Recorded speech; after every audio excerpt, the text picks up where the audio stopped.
Fala, meu guerreiro, minha guerreira! Você curte assistir a um bom filme, maratonar uma boa série? E você já pensou que você pode usar isso como uma forma de estudo? Por exemplo, filmes e séries são ótimos conteúdos para você usar numa redação. Trazem um ótimo repertório para a sua redação.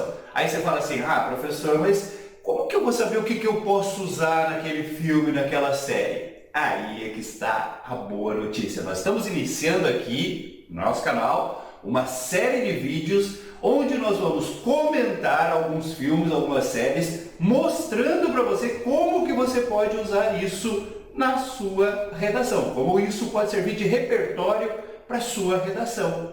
Gostou da ideia? Então já deixa o seu like aí. Se você não é inscrito, inscreva-se no canal para não perder essa série que vai ser maravilhosa. E para me ajudar nesse trabalho, eu trouxe um ótimo professor de redação que você já conhece aqui do canal. Confere aí.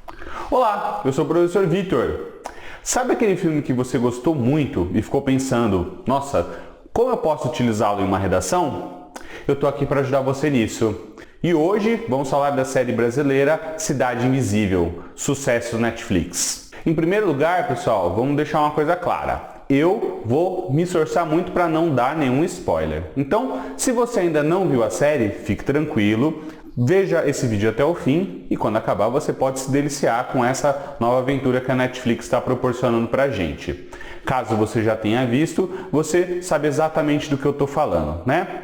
Primeira coisa que a gente precisa falar é que essa série tem aí o carimbo do Carlos Saldanha. Tenho certeza que você já viu algumas animações dele. Por exemplo, os filmes aí Rio ou então A Era do Gelo, todos têm a caneta do Carlos Saldanha, que resolve produzir uma série totalmente nacional agora, contando com nomes famosos da TV brasileira, como o ator Marcos Pigossi, a Alessandra Negrini, o Fábio Lago, o José Dumont, entre outros. A série é composta por 7 episódios, todos eles aí durando entre 20 e 30 minutos. Então, é uma série que você vê de maneira leve, de maneira rápida, tudo bem?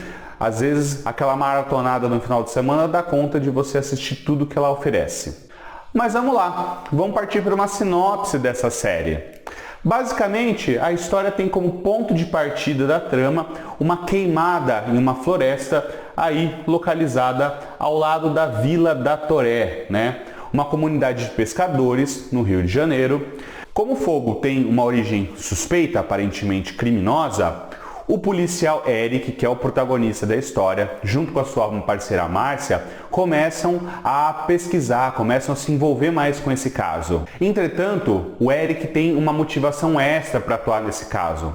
Sua esposa, Gabriela, que era uma antropóloga que trabalhava nessa região, acaba sendo vítima e morre durante esse incêndio. Viúvo e com uma filha pequena para criar, o nosso protagonista embrenha-se dentro dessa investigação e começa a perceber que certas lendas e mitos brasileiros não são apenas só lendas e mitos. E aí é que a história fica interessante. Seguindo a tradição de obras atuais de sucesso, como Percy Jackson, O Ladrão de Raios, por exemplo, a história que envolve Cidade Invisível evoca figuras famosas do folclore brasileiro. A gente então tem a presença de personagens que embalaram a nossa história, principalmente quando éramos pequenos, né? Sempre ouvíamos falar sobre o Saci, sobre a Cuca, sobre o Curupira. E aqui, é claro que com uma roupagem bem moderna, ganham a tela na forma de atores conhecidos. Eu espero então que você que já viu a série saiba do que eu estou falando e que quem ainda não viu se interesse por descobrir essa nova série.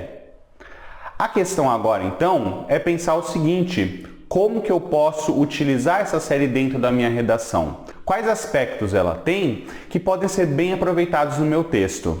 Cidade Invisível se qualifica como uma ótima referência para sua redação à medida em que toca em temas, em propostas como a tradição versus o progresso, a conservação ambiental, a urbanização e a especulação imobiliária.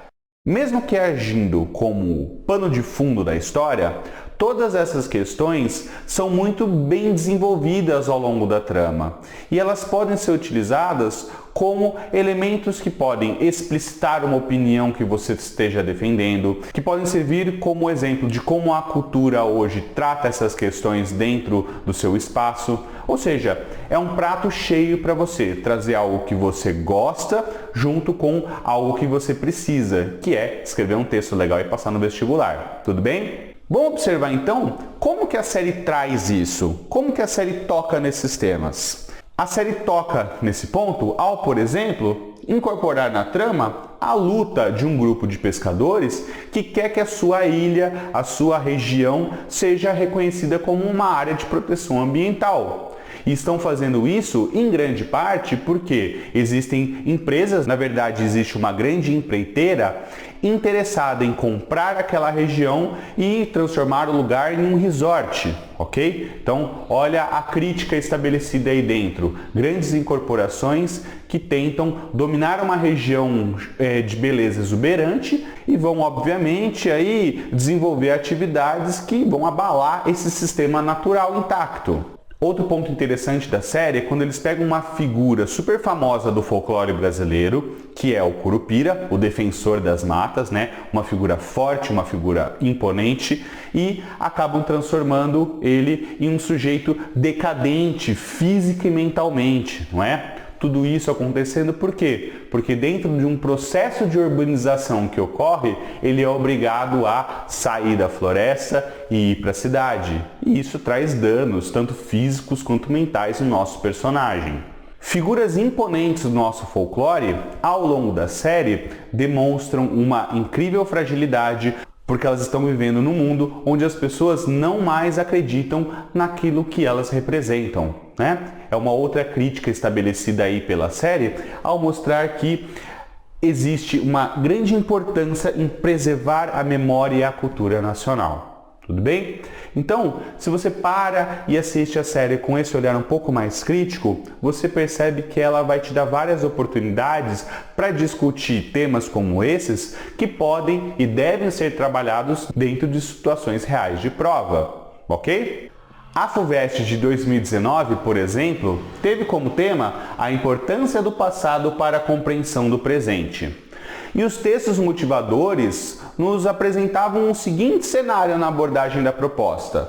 Primeiro, de que era importante o passado na compreensão do presente. E segundo, de que era necessário aprender com o passado para que ou ele fosse reproduzido no futuro ou então que ele não se repetisse. O que essa proposta tem a ver com Cidade Invisível? Ora, Cidade Invisível corrobora a visão da coletânea, lembrando o espectador o tempo todo a importância da tradição e mostrando para nós quais são os perigos do esquecimento, ok? Então você poderia muito bem colocar esses pontos relativos ao Cidade Invisível dentro da FUVEST 2019, por exemplo. Tenho certeza que haveria um diferencial na sua abordagem. Já na prova da FGV de 2018, o tema em questão era Presente e Futuro dos Direitos Humanos. A banca esperava, nesse caso, que o candidato reconhecesse que no nosso país há descasos que não podem acontecer em relação aos direitos inalienáveis das pessoas. Além disso, a banca também gostaria que o aluno destacasse algumas violações que provocariam vergonha tanto externamente quanto internamente em nosso país, ok? Nesse caso, Cidade Invisível traz uma boa denúncia social, uma boa crítica sobre eventos que não podem acontecer, eventos que ferem os direitos humanos. Por exemplo, grandes empreiteiras que, de maneira até mesmo violenta, forçam pessoas comuns a entregarem as suas terras em troca de valores que nem sempre são compensatórios. A própria violação ao meio ambiente também entra nessa categoria de direitos humanos. Portanto, exemplos como esses mostrados em Cidade Invisível são perfeitamente plausíveis dentro da proposta que a FGV trouxe pra gente, ok? Bom, pessoal, espero que vocês tenham gostado. Esse é o primeiro vídeo de uma série de outros que faremos a seguir.